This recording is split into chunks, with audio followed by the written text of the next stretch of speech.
Hey guys and girls, my name is Alan and welcome to today's gameplay commentary. As you can see, I've got another Uncharted 4 multiplayer match for you to enjoy. I'm guardedly optimistic. And as you can see, it is a command match. Now, I don't play a command, so you won't see many matches on the channel going forward. I think I'm running out of command matches to show, to be honest with you. And this is one of the final few good ones that I've got, so enjoy it while you can. And I thought I'd just mix it up a bit, because the previous week I did plunder, and the week before that I did bounty hunt. So I thought I'd go in an alternate pattern, so 1, 2, 3. But I said I'm running out of command footage, so going forward it'll be just plunder and bounty hunt on a cycle. So, but yeah, I don't really play that much command because I don't really enjoy it. I'd say it just drives me mental, running in a circle, just chasing these rings, and you'll see that in this match. That's what we do, just go in a circle over and over again, and I can't stand it. Some people love it, but I just don't understand it. It's like a weird race, but it's just, I can't stomach it. It just does my head in. So anyway, yeah, this is one of the few decent matches I do have on my hard drive. As I said, the rest will be just plunder and bounty hunt, but I play a lot better in those games, so that's obviously why I play those, but also I just enjoy them more, which is probably why I play them better. But anyway, moving on. So it's, well, okay, one other note, it's a bit of a rough start at the start of this match. It does pick up towards, I suppose, the second third, and then the final third I get better. So it's a bit of a rough start, I'll admit that, but it does pick up, otherwise I wouldn't have put the match in, you know me by now. Right, so the previous video, which was on Wednesday, it was a Fortnite Battle Royale video, and in that I talked about the importance of communication in Fortnite, but I guess it applies to all games, to be honest. I don't really use my microphone in other games outside of Fortnite. I'm not too sure what it is, but in Fortnite, communication is so important. It's crucial. You can win and you can lose battles just by saying 1 or 2 words. It's crazy. And so I was prompted to start using my microphone, and I'm quite a shy person. I've said this in the past. It's not a big secret. But I don't really use my microphone in other games like Call of Duty, Uncharted, even if I'm playing things like Survival Arena, you know, even on Crushing and stuff like that. The games are hard, don't get me wrong, but I can play them to the point where I don't need to communicate with my teammates. And if you play with your teammates enough, like on a regular basis, you know, you sort of understand their actions, they understand what you're going to do, and you don't really need to talk. But in Fortnite, there are so many different permutations, and obviously there's so many different teams attacking at once, and there's just so many different things you could do. You know, you can go up, you can go around. And you can flank, you can build stuff, you can ambush, whatever. So there's just a lot of different things, which is why communication is so important in that game. But in games like this, I don't feel the need to, and I do pretty well without. So I can only imagine what would happen if I actually played with a squad who actually communicated like properly. We'd absolutely ruffle stomp. But no, I do pretty well without. So you know, right. So the other topic that I talked about in that video, I'll link that video by the way on the screen now. I'll also link in the description. I did talk about the Christmas gifts that I bought for 2017. I know it's a bit late now, it's coming towards the end of the month, but it's a video that I should have talked about earlier in the year, but I just didn't get around to making something about it now before it becomes February and it's kind of a moot point talking about it. You might as well be talking about the next Christmas at this point. So yeah, the previous video I talked about the gifts that I bought for my family. Nothing, nothing amazing, just like novel stuff. I like to think thoughtful stuff as well, so you can check out that video if you want to, if you're interested to hear what I bought, or just to hear me talking about stuff. And so in today's video I'm going to be covering the stuff that I got. Now, that's not a lot, I'm not going to lie to you. When you get to sort of my age, as I said, I don't really ask so much, and in my family, if you don't ask, you don't get, basically. So I didn't ask so much, therefore I didn't get a lot, and I can't complain because of what I just said. But I don't really need anything. This is the first year where I haven't really bought myself a big gift. Like every year I usually buy myself something nice, treat myself, you know, whether it's I don't know, a piece of technology, or just something, I don't know, just whatever I want. I'll just save up for it, or maybe I'll just treat myself at Christmas and on my birthday as well. Those are the 2 occasions where I sort of splurge a little bit. But even then, sometimes I don't. If I don't need it, I don't buy it. That's the sort of person I am. I don't spend for the sake of spending. I'd rather see that money sitting in my bank account, knowing that I've got it to spend if I do want to buy something. I'm quite good with that. Some people call it stingy. I call it being good at saving. Take your pick. But that's just me. I don't spend unnecessarily. And yeah, I mean, I could treat myself more often. But given how little I earn wage-wise, and now that I've got a lot more bills coming out, and obviously a mortgage, I guess probably now is not the best time to start spending. So yeah, it's a good thing that I'm a good saver.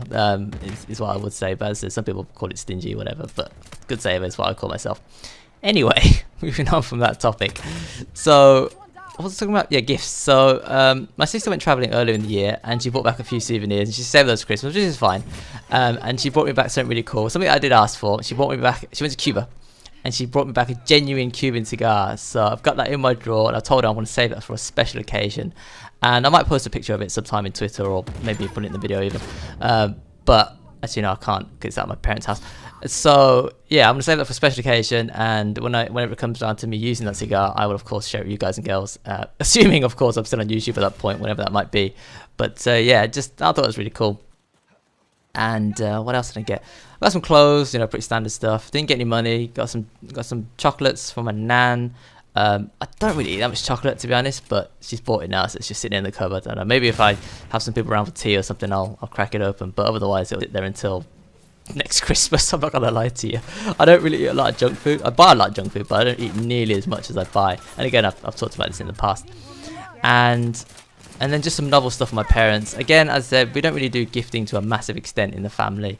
If you want something, you ask for it. If you don't, then you don't get anything. So you've only got yourself to blame. But as I said, like, I've got to that point now. I mean, my sister, we both at that stage in life now where, you know, if we need something or if we want something, we'll just go and buy it ourselves. I don't really treat myself that often, but at the same time, I don't really need too much at the moment. My sister, I know she'll treat herself a bit more regularly, but she's a girl. She likes shopping. You know, I'll never really understand it truly. I'm a bloke. I think all blokes probably the same. But she's a girl. She likes shopping. She treats herself every now and then, which is fine. It's her money to do what she wants. But yeah, I don't really buy a lot of stuff because I don't really need a lot of stuff, but also because I'd rather just see the money sitting in my bank account, as I said earlier. And where was I going with this story plot line now? I was gonna talk about something. Gifting. Yes, that was it. So, well, I suppose my parents did help me buy my first house last year, so I guess that's my birthdays and presents, birthdays and Christmases all rolled into one, probably for the next couple of years. But as I said, I don't really ask for anything in most years, so it's fine. I said I'd rather see the money, and in this case, I can see the actual property that I've got with the money, so, you know, fair enough.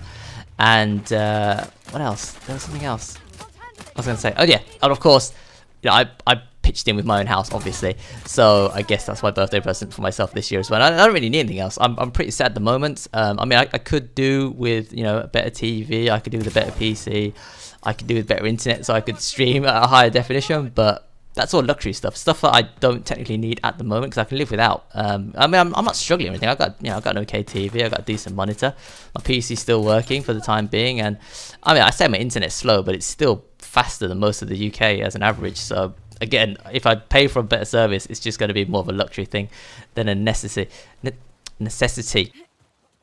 So yeah, that was it really for Christmas. I said we don't do anything huge at Christmas in terms of gifting, but you know, I just thought it was, we concentrate more on things that you need and novel stuff. I think I've bashed that point to death now in this video, so we'll move on to another topic.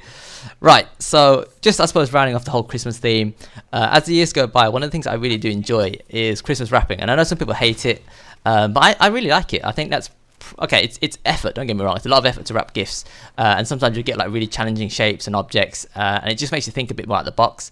And one of the things I learned growing up from my parents is that you don't always have to wrap it at face value. Just because you see a weird shape, put it in a box, wrap the box, job's a good one, easy, done. Because a box is a lot easier to wrap, unless of course you're my friend. He bought a gift for someone, and it was a big box, and his wrapping was awful. He showed it me, and the edges were like, oh dear, it's a box. How can you not wrap a box? So I was ribbing him a bit for that, but I won't mention his name just in case he's watching. And I don't want to embarrass him, but yeah, he couldn't wrap a box very well. Basically, the sides were okay, but when you fold the edges, they were all like crinkled and they weren't flat, and I was like, dude, what are you doing? At least, you know, one side should definitely be flat. The other side I can sort of understand, but the one side should definitely be flat because of the way that you position it as you're wrapping it. But anyway, that was funny. And yeah, so I learned from my parents that you can just make your own shape. If it's hard to wrap, put it in a box or whatever, make your own shape. And something else I picked up as well from my parents as I was growing up is that they like to sort of, you know, misguide you. So they'll get like a massive box and they'll fill it with really heavy objects, and then they'll put something really small inside. And I remember when I was younger, one of the things that I got was a PlayStation game, and my dad had got like a big box. He'd stuff it with like plastic bags and some heavy stuff, and I thought it was going to be something big. And then I opened it, and it was like playing Pass the Parcel, but just me unwrapping all these layers, and I finally get down to the final layer. It's a game that I wanted, to be fair. So that was really cool. I think it was Die Hard game for the PS1. That just shows you how old I am. But I really wanted it, and I asked for it, and I didn't think I got it, but as I said, opened the layers, and ta-da! Underneath all that packaging was the game that I wanted. And that one thing has really stuck out in my mind all these years.